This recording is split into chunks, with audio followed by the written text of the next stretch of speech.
When I teach a class, I get ready to go on the mats, it's going to be the best class I've ever taught. And that's my mentality going on. I'm going to kill this. I'm going to have their attention. I'm going to make sure my topic is on point. I'm going to make sure my techniques are sharp. I'm going to make sure it's coherent. There's a beginning, middle, and end. It's going to be the best class that they've ever had. So as simple as that. That means not living on your phone. That means not worrying about a bill you have to pay. That means not thinking about tonight's class or tomorrow's class or some fight in the distant future. That means not thinking you had a fight with your girlfriend earlier. Is that for that hour, I'm on 100%, all or nothing. That's something that an attitude I've developed over the years, and it's what has given me the most amount of return. So oftentimes people ask about what's your plans, what's your 5-year plan, your 10-year plan. I don't have those.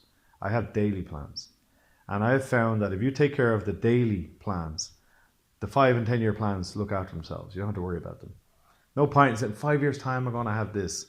And then that day you just let go by because you're thinking 5 years time. No, I'm the next hour. I know what I'm doing the next hour. I don't even know what I'm doing in the evening.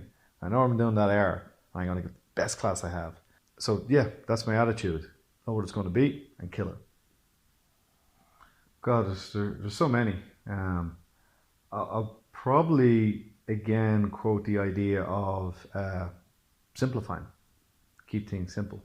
I try to spend most of my time on positions and actions that happen most of the time.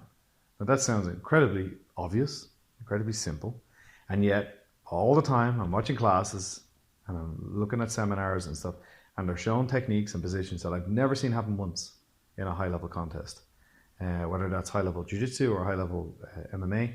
So yeah, that seems obvious to me. But I'll hold my hand up and say there was times where I kind of see this new cool technique, this new cool new move. And I'm not saying I never want to do those type of things, because sometimes it's good just to keep the brain fresh. But certainly you don't want to spend 60% of your time on something that happens 1% of the time. So I will spend 1% of my time on stuff that happens 1% of the time. Showtime Pettis had that beautiful run up the cage and kick off it. And then I saw people do that for months after it. And the person doesn't know how to throw a jab. And you're like, okay, you're spending a lot of time on something that happened not 1% of the time, but 0.1501% of the time. So give me that same level of attention on the 90% of the time kind of stuff. Yeah, I think I actually saw, like, isn't it a label 80-20? I think it's a kind of a rule. Yeah. No matter what you're doing, whether it's business or sport, there's an 80-20 rule. So most of my time is on the 80% stuff, the meat and bones of whatever. And the great thing about that is, for someone who teaches jiu-jitsu and MMA, is that what the 80% of stuff from mount top, whether it's in a gi, no gi, or with striking, all going to be the same. So that's my approach. That's my focus, and that's been the most effective.